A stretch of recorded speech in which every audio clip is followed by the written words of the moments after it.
Hello, हाय, good morning. सभी को सुप्रभात, सभी को नमस्ते।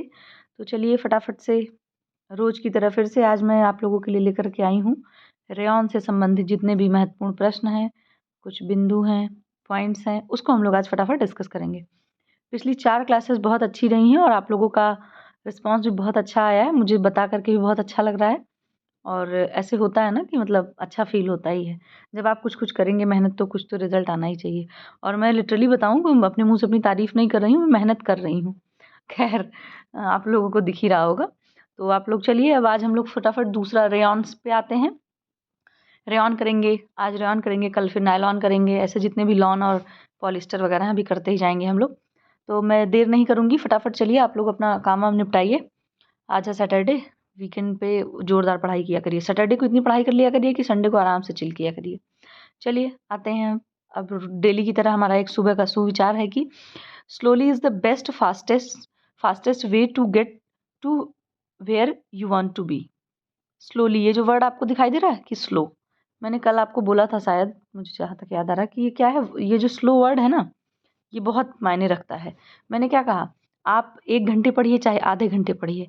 अगर आप कोई चीज़ सीख रहे हैं आधे घंटे सीखिए या 15 मिनट ही सीखिए, पर आप डेली सीखिए। और जब आप धीरे-धीरे कोई चीज़ कर रहे होते हैं ना, तो हमें ये तो फ़ील होता है कि अरे हम कुछ नहीं कर रहे हैं, अरे हम पूरा टाइम नहीं दे पा रहे हैं। लेकिन एक्चुअल में आप कर रहे होते हैं। तो वो धीरे-धीरे करने का जो प्रोसेस होता है वो एक दिन आपको बहुत परफेक्ट भी बना देता है और आप जो सीखना चाहते हैं उसको आप सीख भी लेते हैं। तो इसी तरीके से आपकी पढ़ाई भी है, आपकी प्रिपरेशन भी है। अगर आप कोई और चीज़ सीख रहे हैं, कोई स्किल सीख रहे हैं या कोई चीज़ बनाना सीख रहे हैं, कोई चीज़ करना सीख रहे हैं, कुछ भी आप सीख रहे हैं, तो उसको आप अगर आप धीरे-धीरे सीखेंगे तो आपको आपका जो दिमाग है और उसकी जो करने का तरीका वो काफ़ी क्लियर रहेगा वो। आप एक ही में कन्फ्यूज़ नहीं हो पाएँगे। जल्दी-जल्दी जब हम चीज़ें करते हैं तो कन्फ्यूज़ भी हो जाते हैं और आप हमें रिज़ल्ट भी अच्छा नहीं मिलता है। तो ये जो स्लो है, आप धीरे-धीरे ही पढ़िए, थोड़ा-थोड़ा ही पढ़िए, पर पढ़िए ज़रूर। तो चलिए अब आज का ज्ञान इतना ही। अब हम लोग आते हैं अपने दूसरे ज्ञान की तरफ जो है आपके रेयॉन का।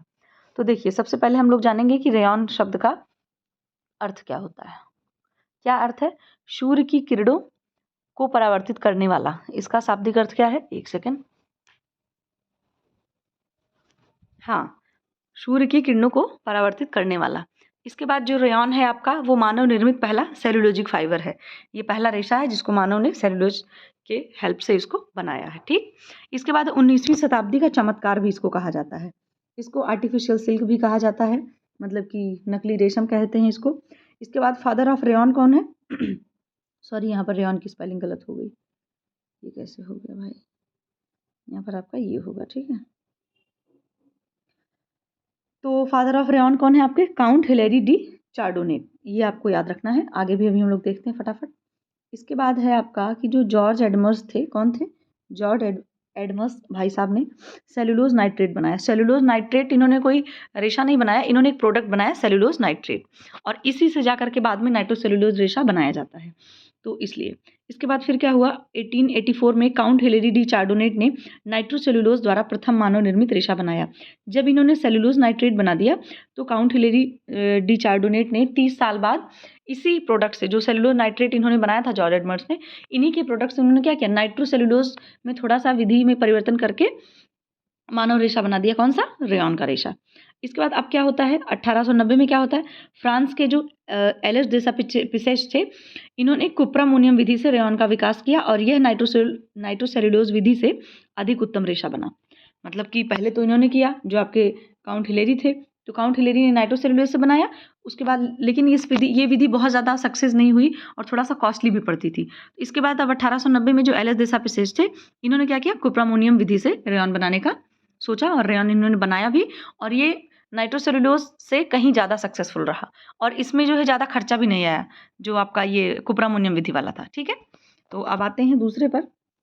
इसी समय क्या हुआ, जब ये सब सारी चीज़ें चल रही थी, इसी समय आपका 1925 में जो फ्रेडले ट्रेड कमीशन था, इन्होंने क्या किया, इन्होंने ये किया कि जो रेयॉन नाम से, जो रेयॉन का मतलब रेयॉन के जैसा कोई भी अगर सेलुलोज वाला धागा था या उसके समान अन्य तत्वों से बनाए जाने वाले धागे के उपयोग में लाए जाने की अनुमति दे दी। कहने का मतलब सीधे ये है कि इन्होंने रेयॉन को भी अनुमति दे दी और रेयॉन के ही समान अगर कोई और भी फैब्रिक बनाया जा रहा है और भी कोई धागा बनाया जा रहा था तो उसको भी अनुमति दे दी कि हाँ इसको हम लोग नॉर्मल लाइफ में या ह्यूमन बींग्स के लिए यूज़ में ला सकते हैं, अनुमति दी गई। ठीक है, ये आपका एक ऑथेंटिकेशन है, मतलब कि ऑथेंटिक कह सकते हो आपकी हाँ ठीक है, एक तरह ट्रेडमार्क मतलब कमीशन है, तो क्या कर चीज़ों को ऑथेंटिकेट करेगा कि हाँ ये चीज़ें यूज़ करने के लायक हैं, तो इसने ये परमिशन दे दी थी। तो बस इतना याद रखिए कि 1925 में फेडरल कमीशन ने रेयॉन को जो है पूरे सब तरीके से यूज़ करने की जो है सहमति या अनुमति दे दी थी। इसके बाद भारत में रेयॉन की सबसे पहली जो फैक्ट्री खुली थी वो कहाँ खुली थी? केरल में खुली थी और 1946 में, ये आपको याद रखना है।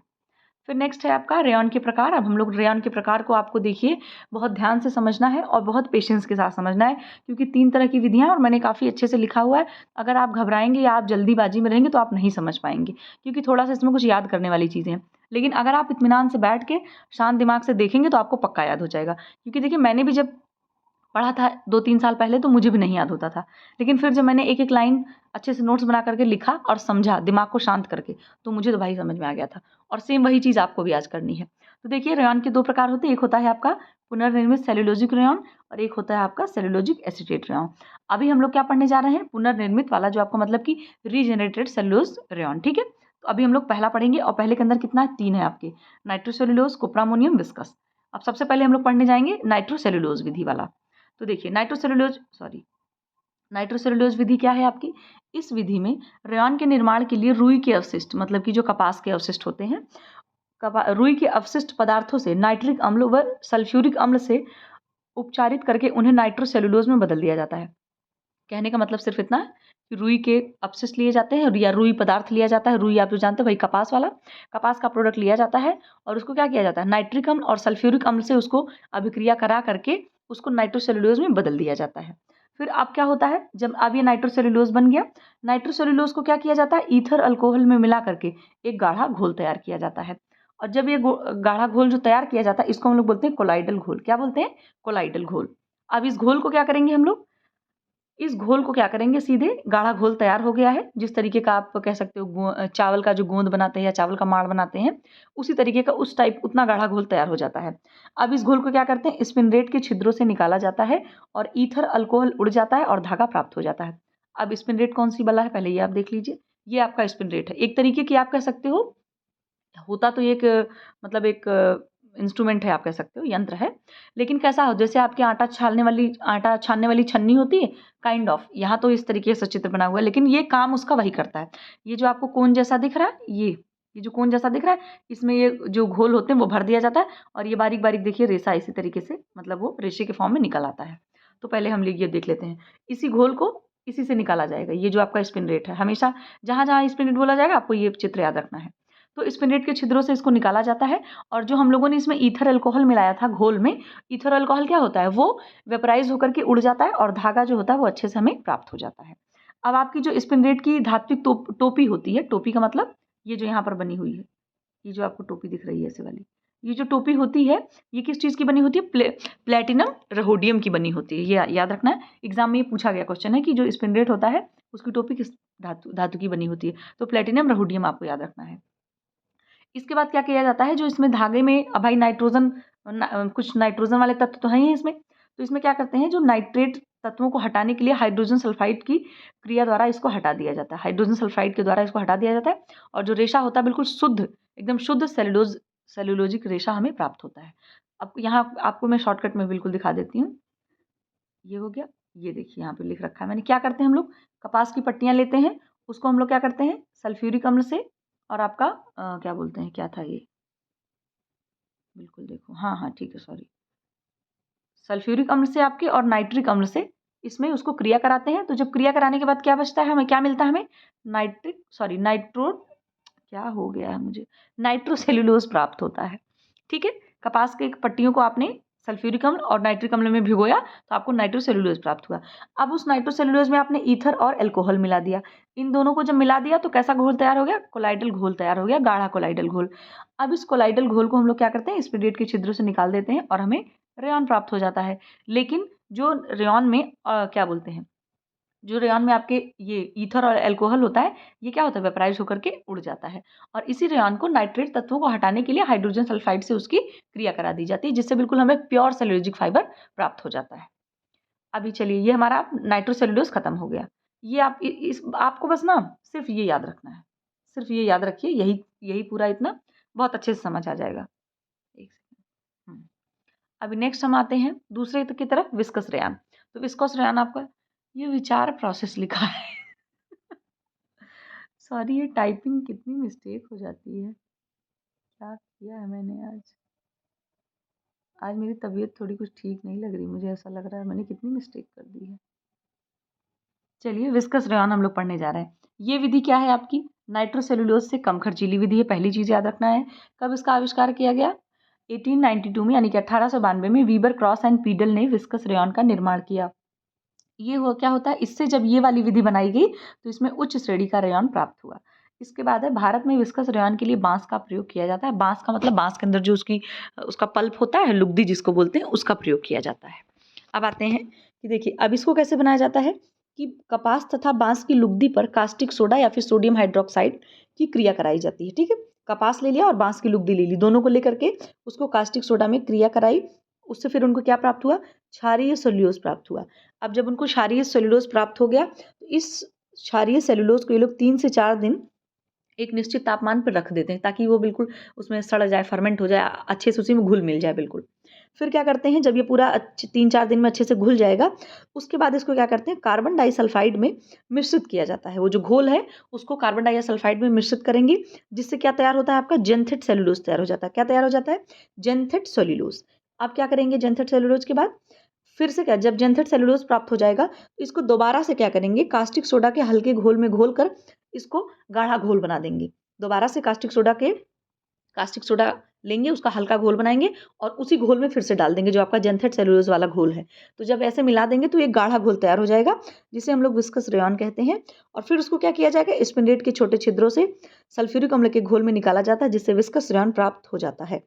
कहने का मतलब, जब स्पिंडेट से निकलेगा ना तो धागा तो किसी चीज में निकलेगा ना, तो जहां पर धागा निकलेगा जिस स्थान पर स्पिंडेट से छिद्रों से बाहर, तो वहां पर सल्फ्यूरिक अम्ल रहता है, सल्फ्यूरिक अम्ल के घोल में निकाला जाता है और फिर बाद में उसको निकाल करके तुरंत सुखा लिया जाता है। इसका भी हम लोग देख लेते हैं। यहाँ पर देखिए, मैंने बुक का ही सीधे लगा दिया ताकि आपको अच्छे से समझ आ जाए। इसमें देखिए क्या करते हैं, लकड़ी है, बांस की लुगदी है और कपास की पट्टियां, इन तीनों चीजों को ले सकते हैं। सोडियम हाइड्रोक्साइड मतलब वही आपका कास्टिक सोडा, इसमें क्या करेंगे, डुबो कर रखेंगे, डुबोने के बाद आपका क्षारीय सेल्यूलोज प्राप्त होगा।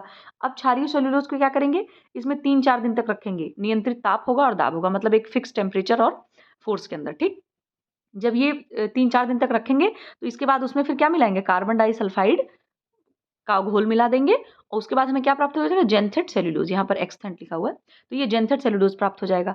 फिर आपका जैसे जेंथेट सेल्यूलोज के साथ आप क्या करेंगे, उसमें दोबारा से कास्टिक सोडा यानी कि सोडियम हाइड्रोक्साइड का हल्का घोल मिला देंगे आप। हल्का घोल जब आप मिला करके घोलेंगे तो क्या प्राप्त हो जाएगा, गाढ़ा घोल प्राप्त हो जाएगा। और जैसे गाढ़ा घोल प्राप्त होगा उसको हम लोग क्या करेंगे, अम्लीय माध्यम से यानी कि सल्फ्यूरिक अम्ल वाले घोल में, उसमें क्या करेंगे, स्पिरिट के माध्यम से निकाल देंगे और रेशा, आपका रेयॉन का रेशा तैयार हो जाएगा। अगर आप थोड़ा सा अपना दिमाग शांत करके पढ़ेंगे तो ये बहुत अच्छे से याद हो जाएगा। सब जगह बांस की लुगदी लेनी है, कपास का लिंटर लेना है, बस थोड़ा थोड़ा डिफरेंस दिया गया। ठीक है, तो बस आई होप आपको यहाँ पे ये भी समझ में आ गया होगा अच्छे से। अब आते हैं कुप्रामोनियम की तरफ। कुप्रामोनियम क्या कहते हैं, कुप्रामोनियम का आविष्कार किया एल.एस. देसाई-पिसेच ने। किसने, एल.एस. देसाई-पिसेच ने। आई थिंक 1890 में किया था इन्होंने, 1890 में, यहाँ शायद, मे बी, याद नहीं मुझे अच्छे से। इसमें क्या होता है, कपास लिंटर्स पर लकड़ी का उपयोग करते हैं, लकड़ी की लुगदी मतलब वही बांस वाली लुगदी यूज करते हैं। देखिए उसमें भी वही किया। इसमें क्या किया जाता है, इसको भी कास्टिक सोडा या सोडा ऐश में उबालते हैं और फिर क्लोरीन से इसको ब्लीच करके सुखा लेते हैं। क्या करेंगे, कास्टिक सोडा में और सोडा ऐश में उबालेंगे, फिर क्लोरीन से ब्लीच करके उसको ड्राई कर लेंगे, सुखा लेंगे। इसको सुखाने के बाद क्या होता है, इसको जब इसको सुखाते हैं ना तो इसको चिप्स के फॉर्म, मतलब सुखाने के बाद इसको चिप्स जैसा बना, जैसे गोल गोल चिप्स होता है ना, उस तरीके से इसको तोड़ दिया जाता है चिप्स के फॉर्म में। फिर उसको क्या किया जाता है, अमोनिया और कॉपर सल्फेट के घोल में इसको घोला जाता है। अमोनिया और कॉपर सल्फेट के घोल में इसको पूरा घोल दिया जाएगा। घोलने के बाद क्या करेंगे, अब इस घोल को क्या करेंगे, थोड़े टाइम के लिए इसको पकने के लिए और जमने के लिए रख देंगे, मतलब इसका भी जो घोल है थोड़ा सा क्या हो जाए, थोड़ा सा सॉलिड हो जाए, थोड़ा सांद्र हो जाए, गाढ़ा हो जाए, थोड़ा सा जमने के फॉर्म में आ जाए मतलब। इसके बाद क्या करेंगे, इसमें भी फिर अम्लीय माध्यम में स्पिंडेट के छिद्रों से रेशा निकाल लेते हैं। इसको अमोनिया सिल्क भी कहते हैं। क्यों, क्योंकि इसमें अमोनिया और कॉपर सल्फेट का यूज करते हैं। तो ये बहुत आसान था। आई होप आपको अच्छे से ये भी समझ में आ गया होगा। अब आते हैं सेल्यूलोज एसीटेट रेयॉन की तरफ।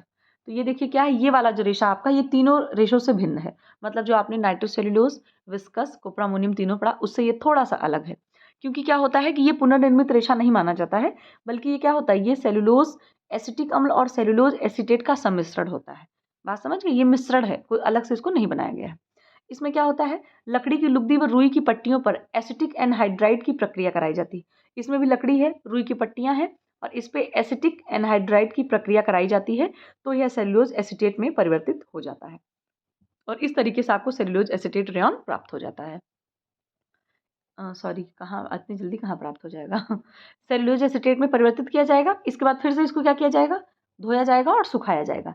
धोने के बाद इसको क्या किया जाता है, एसीटोन में इसको घोला जाता है। जो आपका अभी एसीटेट रेयॉन है तो एसीटोन में ही घोलेंगे, एसीटेट में घोला जाता है, इसका भी घोल बन जाता है और फिर इसको भी हम लोग स्पिनरेट के छिद्रों से फटाफट निकाल लेते हैं।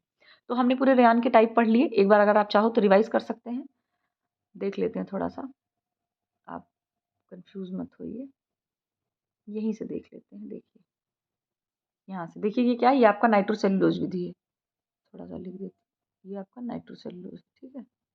नाइट्रोसेल्यूलोज में क्या है, कपास की पट्टियां लेनी है, इसके बाद आपको सल्फ्यूरिक अम्ल और नाइट्रिक अम्ल में उसको क्रिया करानी है। जब ये दोनों चीज़ आप करा देंगे तो नाइट्रोसेल्यूलोज प्राप्त हो जाएगा। फिर नाइट्रोसेल्यूलोज को क्या करना है, ईथर और अल्कोहल में इसको घोल देना है इसको। तो जब इसको आप घोलेंगे तो क्या बन जाएगा, कोलाइडल घोल बन जाएगा। अब ये जैसे कोलाइडल घोल बनेगा, उसको स्पिनरेट के छिद्रों से निकाल लेना है और रेयॉन प्राप्त हो जाएगा। और इधर जो आपका ईथर और अल्कोहल था, वो क्या होगा, वेपराइज होकर के वो उड़ जाएगा।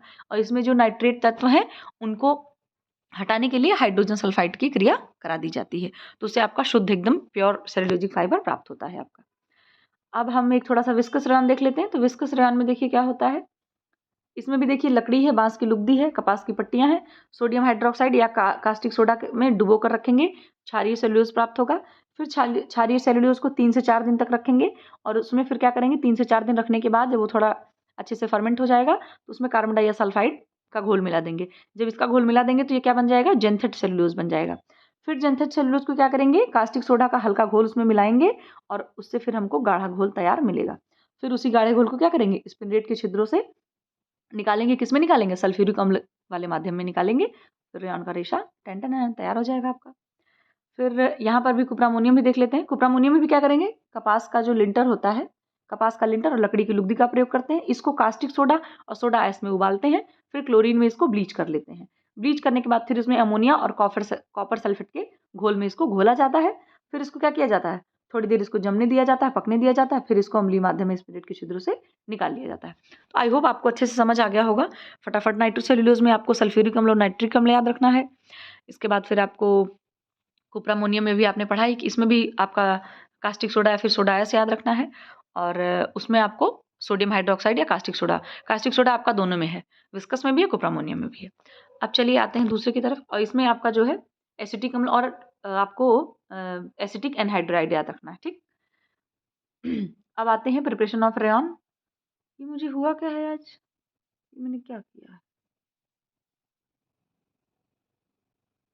एक सेकंड, मैं पूरा गलत ही कर दूं। चलो तुम जाओ, सब जगह मैंने स्पेलिंग गलत करी हुई है। कहीं पे मैंने ये लिखा, कहीं पे लिखा। चलिए इसको कोई जज नहीं करेगा क्योंकि मैंने बहुत जल्दी जल्दी में आज बनाया है। खैर, अब इसमें क्या तैयारी करी जाती है, एक की जाती है डीलस्टरिंग। इसमें क्या होता है, इतने सारे केमिकल मिला करके इसको जो है, भले थोड़ा सा इसमें नेचुरल चीज़ें होती हैं लेकिन इसमें केमिकल भी आप देख रहे होंगे मिलाया ही जा रहा है। सल्फ्यूरिक अम्ल है, नाइट्रिक अम्ल है, सोडियम हाइड्रोक्साइड है, सॉरी हाँ सोडियम हाइड्रोक्साइड, ये सारी चीज़ें मिलाई जा रही है। तो इस वजह से बहुत चमक आ जाती है इन कपड़ों पे। तो इनकी कपड़ों को चमक और भड़कीलेपन को कम करने के लिए क्या किया जाता है, टिटेनियम ऑक्साइड का उपयोग करके उसकी चमक को थोड़ा सा कम किया जाता है। ये बहुत इंपॉर्टेंट टर्म में एग्जाम में पूछा जा चुका है। रेशो की लंबाई बिल्कुल आप अपने इच्छा अनुसार रख सकते हैं। क्यों रख सकते हैं, क्योंकि वो घोल है, आप घोल करके मशीन स्पिनरेट के छिद्रों से निकाल रहे हैं, तो जितना मन करे आप उतना बड़ा रेशा निकाल लीजिए, है ना। 1000, 2000, 3000, जितने भी मीटर इंच कितना भी आप निकालना चाहो। फिनिशिंग की परिसज्जा कुछ की जाती है, इस पर कड़ा किया जाता है इसको, है ना। इसके बाद स्त्री वाली परिसज्जा थोड़ी सी कर दी जाती है जिससे ज़्यादा सिकुड़े ना। सलवट प्रतिरोधक कर दी जाती है। एम्बॉसिंग परिसज्जा थोड़ी सी कर दी जाती है कि डिज़ाइन बनाने के लिए, और नैपिंग परिसज्जा रोए उठाने के लिए कर दी जाती है, ठीक है। इसके बाद अब रेयॉन की विशेषताएं जो सबसे महत्वपूर्ण है, तो भौतिक विशेषताएं यानी कि फिजिकल प्रॉपर्टी हम पहले देखेंगे। फिजिकल प्रॉपर्टी क्या है? सेलुलोज है और केमिकल है, तो बात सही है। सेलुलोजिक फाइबर भी है इसमें, कपास, बांस की लुगदी, लकड़ी, ये सब सारी चीजें हैं, और केमिकल अभी हमने आपको बताया। फिर अनुदैर्घ्य काट में ये कैसा दिखता है? ये अनुदैर्घ्य काट में अगर आप इसको देखेंगे तो ये धागे के समान दिखता है। सूक्ष्मदर्शी में कैसा दिखता है? पतले पतले ऐसे धागे के समान। इसके बाद अगर आप इसको लंबवत काट में देखेंगे तो कैसा दिखेगा? दांतेदार संरचना दिखती है। कैसी? दांतेदार। फिर है, और जब ये जलाया जाएगा तो कैसी गंध आती है? कागज या रस्सी के जलने जैसी इस पे गंध आती है। फिर हमारा नेक्स्ट है कि जो ऊन है, ये आपका नेट में पूछा गया पॉइंट है, ये ऐसे क्वेश्चन आया था। क्या आया था? रेयॉन ऊन से मजबूत है। क्या आपको याद रखना है? रेयॉन ऊन से मजबूत, लेकिन कपास व लिनन की अपेक्षा कमजोर होता है। ऊन से तो मजबूत है, लेकिन कपास और लिनन की अपेक्षा कमजोर होता है बेचारा। गीली अवस्था में बहुत ज्यादा इसकी अवस्था बिल्कुल बेचारे की दयनीय हो जाती है, 40 से 70% कमजोर हो जाता है। आप घर में खुद करके देखना, जब रेयॉन की कुर्ती आप पहनेंगे, जब आप उसको पानी में धुलेंगे ना, तो जब डिप करिए तो ऐसा लगता है कि इसको बहुत संभाल के धुलें, नहीं तो ये फट जाएगा। तो आप लोग जो जो कपड़े पहनती हैं, स्पेशली जो आप लोग हैं, अरे मतलब आप लोग मतलब हम ही सब लोग तो हैं, तो आप लोग जब कपड़े पहनते हैं स्पेशली कुर्तियाँ, तो उसको देखा करिए कि कौन सा कपड़ा है, कौन सा फैब्रिक है, पहचाना करिए। पहचानेंगे तो रिलेट कर पाएंगे तो बेहतर तरीके से सीख पाएंगे आप। इसके बाद कैसा रेशा है? फिलामेंट रेशा इसलिए कहा जा रहा है क्योंकि मन मुताबिक इसकी लंबाई रहती है, तो आप कोई दिक्कत नहीं है, बड़ा सा आप इसको कर सकते हैं। डायमीटर क्या है इसका? इसका डायमीटर यानी कि व्यास, तो इसका डायमीटर जो होता है वो स्पिन रेट के छिद्रों पर निर्भर करता है। स्पिन रेट के जो होल्स रहते हैं, अगर वो मोटे रहेंगे तो मोटा धागा बनेगा, पतले रहेंगे तो बहुत पतला धागा बनेगा। तो डायमीटर इसमें फिक्स नहीं है इसका, ठीक है। स्पेसिफिक ग्रेविटी इसकी मैंने कल आपको बताई थी कितनी? 1.52। मैंने आपको रेयॉन रेयॉन की, लिनन की और कपास की सेम बताई थी, 1.52, ठीक है। फिर आपकी नेक्स्ट है प्रतिस्कंदता, मतलब कि जो इसमें आपकी रेजिलेंसी होती है वो कैसी होती है? इसमें नहीं होती, इसीलिए इसमें सिलवटें पड़ जाती हैं। घर्षण से कमज़ोर हो सकता है, फट जाता है कभी, जहाँ जहाँ पे मतलब जहाँ पे हमारे मतलब फोल्ड्स होते हैं हमारे हाथ में या पैर में, घुटने पे, अगर ऐसी जगह पे रेयॉन है तो बहुत ज़्यादा अगर उसका यूज़ हो रहा है तो फट जाता है। अच्छा, जो विस्कस रेयॉन होता है आपका, इसमें थोड़ी सी लटकनशीलता पाई जाती है, लेकिन जो नॉर्मल वाला है वो उसमें नहीं पाई जाती। फिर आर्द्रता का प्रभाव कैसा है? अधिक अवशोषण, पानी खूब अब्जॉर्ब कर लेता है, बिल्कुल अच्छी बात है। इसीलिए हम लोग इसको गर्मियों में यूज़ करते हैं, बड़ा बहुत ठंडा ठंडा फील होता है। रेयॉन आप पहना करिए ठंडी में, सॉरी ठंडी नहीं, गर्मी में बहुत मज़ा आती है। अच्छा, ताप का सुचालक है और ठंडक का मतलब ठंडक फील कराता है, ये बात बिल्कुल सत्य है। फिर नेक्स्ट है, रेयॉन के रेशे चिकन होने के कारण इस पे चिकने होने के कारण इस पे धूल गंदगी नहीं चिपकती है, बड़ा सॉफ्ट रहता है और फट से आप साफ करिए साफ भी हो जाता है। उष्मा का प्रभाव कैसा है? उष्मा का प्रभाव इस पे कपास के समान पड़ता है कि 300 से ऊपर अगर आप प्रेस करेंगे तो ये क्या होगा? खराब होने, मतलब डैमेज होने लग जाता है, कपड़ा खराब हो सकता है। फिर है, अगर आप लगातार धूप में इसको रखेंगे तो ये पीला पड़ सकता है, इसलिए लगातार और एकदम डायरेक्ट धूप में इसको ना सुखाएं। अब है आपकी केमिकल प्रॉपर्टीज यानी कि रासायनिक विशेषताएं। रासायनिक विशेषताएं से क्या है कि इसमें देखिए क्या है, केमिकल भी है, सेलुलोज भी है, थोड़ा सा समझिए। सेलुलोज प्रोडक्ट भी है, केमिकल प्रोडक्ट भी है, तो इसको आप ना प्योर अम्ल से धो सकते हैं, मतलब कि ना आप इस पर प्योर एसिड का यूज़ कर सकते हैं, ना आप इस पर प्योर एल्कलाइन यानी कि क्षार का यूज़ कर सकते हैं। आपको इसमें बीच वाला रास्ता निकालना पड़ेगा, क्योंकि इसके पास दोनों की क्वालिटीज़ हैं, केमिकल वाली क्वालिटीज़ भी थोड़ी है और नेचुरल वाली क्वालिटीज़ भी थोड़ी हैं। इसीलिए देखो यहाँ पे लिखा हुआ है कि क्षार के प्रयोग से सेल्यूलोज एसीटेट की चमक बिल्कुल नष्ट हो जाती है। इसके बाद है, गर्म सांद्र अम्लों से नष्ट हो सकता है। अगर आप बहुत गर्म और बहुत जो है गाढ़े अम्ल का यूज़ करेंगे तो नष्ट हो जाएगा बिल्कुल। तनु अम्ल और लवणों में सुरक्षित है ये। तनु मतलब कि अगर आप लाइट अम्ल या फिर लाइट एसिड का यूज़ कर रहे हैं जो बहुत ज़्यादा हार्ड ना हो, तो उसके लिए ये बिल्कुल परफेक्ट है, कोई दिक्कत नहीं होगी इसके लिए। मैं बोल रही हूँ ना, आप समझोगे ये बीच का रास्ता है इसके पास, ना बहुत ज़्यादा अम्ल चाहिए ना बहुत ज़्यादा क्षार चाहिए, दोनों चीज़ें इसको बहुत कम कम चाहिए, 50-50 वाला गेम है इधर। क्या यूज़ कर सकते हैं आप सेफ्टी के साथ? बिल्कुल सोडियम हाइपोक्लोराइड यानी कि जेवल वाटर, सोडियम परबोरेट, इसके बाद हाइड्रोजन पेरोक्साइड का यूज़ आप बहुत ही सुरक्षित तरीके से कर सकते हैं, क्योंकि ये सब जितने आपके हैं कि घरेलू ब्लीच होते हैं, ठीक है। सोडियम परबोरेट सोडियम परबोरेट मैंने आपको बताया था लिनन पे भी यूज़ कर सकते हैं, और सोडियम हाइपोक्लोराइड आपका कॉटन पे भी यूज़ कर सकते हैं। तो इसके अंदर तो कपास और लिनन वाली ही क्वालिटीज़ है ना, मतलब कम से कम 50-60% इसकी क्वालिटीज़ कपास और लिनन से ही मैच करती हैं। तो उसमें जो जो चीज़ उसमें करते थे वही वही चीज़ इनके लिए भी करेंगे। तो आपका सोडियम हाइपोक्लोराइड, परबोरेट और हाइड्रोजन पेरोक्साइड। फफूंद लगने का खतरा रहता है, सेल्यूलोज का बना हुआ है, तो अगर ज़्यादा मॉइस्चर में रखेंगे तो जाहिर सी बात है फफूंद लगेगा ही लगेगा। रंग इस पे एक समान चढ़ता है, ठीक। इसके बाद रंग, धुलाई, पसीने तेज धूप से खराब नहीं होते हैं। क्या होते हैं? खराब नहीं होते, रंगों की प्रति सदृशता इनमें अच्छी होती है। अब है यहाँ पर थोड़ा सा रेयॉन तथा रेशम में अंतर देख लीजिए। तो कभी पूछा नहीं जाता, लेकिन मुझे बहुत सही लगा तो मैंने करा दिया। देखिए, रेशम का निर्माण कैसे होता है? प्रोटीन से होता है। सेल्यूलोज का निर्माण यानी कि रेयॉन का निर्माण किससे होता है? सेल्यूलोज से होता है। इसके बाद है सभी वस्त्र सभी मौसम में अनुकूल होते हैं। ये जो रेशम का कपड़ा होता है सभी मौसम में पहना जाता है, लेकिन जो आपका रेयॉन का है वो केवल गर्मी के लिए उपयुक्त होता है। ठंडी में आप पहनेंगे तो बड़ा ठंडे का एहसास दिलाता है। सिकुड़न रोधी होते हैं, ठीक है। सॉरी, ये बेचारे सिकुड़ जाते हैं। रेयॉन की वजह से सिकुड़ जाते हैं, लेकिन आप जैसे इनको पहन लेंगे ये दोबारा से फिर अपने आकार में आ जाते हैं। ये चीज़ इनमें अच्छी होती है थोड़ा सा। तो आप कह सकते हो कि इसमें जो है थोड़ी सी मतलब रेजिलेंसी पाई जाती है, बहुत अधिक तो नहीं, लेकिन लिटिल बिट कह सकते हो आप। फिर है फफूंद नहीं लगती, पर नमी में कीड़े लग सकते हैं। रेशम प्रोटीन का बना है, इसलिए वहां पर कीड़े लग जाएंगे। जिन रेशे में भी प्रोटीन होगा उसमें कीड़े लगने का डर होगा, ये बात आप समझ लीजिए। क्योंकि प्रोटीन क्या करता है? ग्रोथ का काम करता है। तो जैसे अगर भाई कीड़ा वगैरह रहेगा तो आराम से उसकी ग्रोथ हो जाएगी, थोड़ा भी कीड़ा लग सकता है। इसमें क्या होता है? रेयॉन में कीड़े नहीं लगते, लेकिन फफूंद लग सकती है। अधिक सुदृढ़ होता है ये रेशम आपका, ये रेशम से कम सुदृढ़ होता है। आई होप आपको ये समझ आया होगा अच्छे से।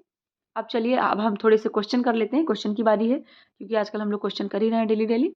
तो आते हैं अब। देखिए, आजकल रेयॉन का निर्माण किया जाता है। विस्कस विधि से आजकल रेयॉन का निर्माण किया जाता है। क्यों? क्योंकि ये सस्ती विधि है और इसमें बहुत अच्छा रेयॉन भी मतलब अच्छा रेयॉन का कपड़ा उत्पादित होता है। भाई पैसा भी कम लगता है, आसानी से बन भी जाता है और कपड़ा भी अच्छा रहता है। तो जाहिर सी बात है, इसी के साथ जाएंगे हम लोग। फिर नेक्स्ट है नाइट्रोसेल्यूलोज विधि द्वारा रेयॉन निर्माण में रुई की पट्टियों की प्रक्रिया कराई जाती है। अभी हम लोगों ने पढ़ा कि आप है नाइट्रिक अम्ल में और आपका H2SO4 में। ओके, एक सेकेंड। हाँ, तो ये हमारा क्वेश्चन हो गया कि नाइट्रोसेल्यूलोज में हम लोग नाइट्रिक अम्ल और सल्फ्यूरिक अम्ल से क्रिया कराते हैं। नेक्स्ट है कुप्रामोनियम में रेयॉन कुप्रामोनियम विधि द्वारा रेयॉन निर्माण में रुई की पट्टियों को सोडा एश तथा सोडियम हाइड्रोक्साइड के साथ उबालकर ब्लीच कराया जाता है। आपसे क्या पूछ रहा है? ब्लीच किससे कराते हैं हम लोग? क्लोरीन से ब्लीच करा रहे थे। इसके बाद है रेयॉन का शाब्दिक अर्थ क्या है? सूर्य की किरणों का परावर्तन। ये हो गया आपका। फिर नेक्स्ट है रेयॉन के रेशे का व्यास निर्भर करता है तो किस पे? स्पिंडल के छिद्र पर। ये आपका एग्जाम में कोई प्रीवियस ईयर का क्वेश्चन पूछा गया है। नेक्स्ट है रेयॉन वस्त्रों में प्रतिस्कंदता पाई जाती है तो किससे प्रतिस्कंदता कम पाई जाती है? ऊन और रेशम से कम पाई जाती है, बट कपास और लिनन से अधिक पाई जाती है। रेयॉन की खोज कब हुई? 19वीं सेंचुरी में आपकी, मतलब 19वीं शताब्दी में। अब है कृत्रिम रेशा किसको कहा जाता है? रेयॉन भाई साहब को। फिर भीगने के पश्चात रेयॉन के रेशे की मजबूती क्या हो जाती है? 25 से 30% तक घट जाती है। एसीटेट रेयॉन को रंगना कठिन है। क्या है? इसको रंगना कठिन है। अब है थोड़ा सा बढ़िया वाला क्वेश्चन कि काउंट हिलेरी डी चार्डोनेट ने, जिन्हें रेयॉन का पिता कहा जाता है, उनकी उपलब्धियों में शामिल रेयॉन के संदर्भ में निम्न में से कौन सा कथन सही है? इनके द्वारा पहला रेशा नाइट्रोसेल्यूलोज बनाया गया। इससे पूर्व इस कार्य के लिए अनेक प्रयत्न नहीं किए गए। भारतीयों ने उस दौर के पहले से इसका प्रयोग शुरू कर दिया था। रेयॉन से बने ऊनी वस्त्र सभी स्थानों पर लोकप्रिय हुए। तो इसमें सबसे सही कथन जो क्या है? इनके द्वारा पहला रेशा नाइट्रोसेल्यूलोज बनाया गया। ओके, ए ऑप्शन करेक्ट है। नेक्स्ट है, अच्छा ये तो वही देखिए, अभी मैंने बताया आरपीएससी स्कूल लेक्चरर का एक क्वेश्चन था ये कि रेयॉन रेशे का व्यास निर्भर करता है कच्ची सामग्री पर, कोलाइडल घोल पर, स्पिंडल के छिद्रों पर। अभी हम लोगों ने पढ़ा पीछे। फिर नेक्स्ट है, कहाँ गया? रेयॉन को निम्न में वर्गीकृत किया जा सकता है: प्राकृतिक रीजेनरेटेड रेशा, मानव निर्मित जंतु फाइबर, ब्लेंडेड रेशा या मिनरल रेशा। तो जो है एक के साथ जाएंगे कि ये क्या है? प्राकृतिक भी है और रीजेनरेटेड रेशा भी इसको माना जाता है। फिर है हमारा निम्न में से कौन सा कपड़ा शरीर की आकृति के बहुत करीब रहता है?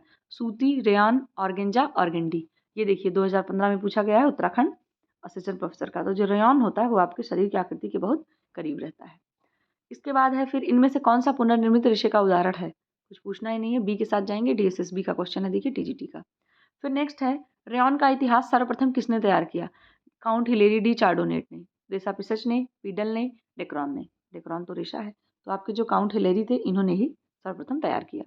फिर है रेयॉन निर्माण की एक प्रमुख विधि है विस्कस नाइट्रो क्यूप्रा एसीटेट। तो जो आपकी विस्कस रेयॉन की है वो सबसे मुख्य विधि मानी जाती है। चलिए, अब आज के लिए बस इतना ही था, इतने ही क्वेश्चन थे। अब हम लोग मिलेंगे कल नायलॉन के साथ। नहीं, कल तो संडे है, कल आप लोग भी आराम करना, कल मैं भी आराम करूँगी। दशहरा आने वाला है तो आप लोग मेला वेला घूम आना जाके, और बढ़िया जलेबी वलेबी खा लीजिए। चलिए, बहुत क्या, कुछ नहीं बहुत। अब चलिए, सभी को गुड डे। आप लोग मज़े से करिए अपना पढ़ाई और तैयारी करिए। और फिर से कहूँगी कि घबराना नहीं है, शांति के साथ पढ़िए। शांति के साथ पढ़िए, पैनिक मत होइए, नेगेटिविटी मत लाइए, है ना, खुश होकर के पढ़िए। एग्ज़ाम है भाई, सिर्फ कोई बहुत बड़ी आपकी वॉर नहीं है। मैं मान रही हूँ कि रहता है थोड़ा सा प्रेशर, लेकिन आपको उसी को तो हैंडल करना है। आप उसको हैंडल कर ले जाएंगे तो आप सब हैंडल कर ले जाएंगे, क्योंकि ये बात आपको भी पता है, अगर आप किसी चीज़ से जूझ रहे हैं और उससे जूझ करके आप अगर उसको बैलेंस कर पा रहे हैं तो आप समझ लीजिए कि आप अपने लिए एकदम बेस्ट हैं। ठीक है, तो सबसे पहले खुद के लिए बेस्ट बनिए, खुद के लिए आप अपने मतलब कह सकते हो आप प्रॉब्लम सॉल्वर बनिए, खुद के प्रॉब्लम सॉल्वर बनिए। जब आप खुद के लिए सब कुछ कर पाएंगे या सब कुछ सोच समझ पाएंगे, तभी आप दूसरों के लिए कर पाएंगे। जो इंसान खुद में परेशान रहेगा वो दूसरों के लिए नहीं कुछ कर पाएगा। तो सबसे पहले खुद के ऊपर काम करिए, अच्छे से पढ़िए, और जो भी आपको सीखना है करना है वो आप करिए, उस पर फोकस्ड रहिए। तो चलिए अब मिलेंगे हम लोग नायलॉन में, नायलॉन के साथ या पॉलिस्टर के साथ। तब तक के लिए आप लोग ध्यान रखिए और अपना ख्याल रखिए, खुश रहिए। Bye bye, take care.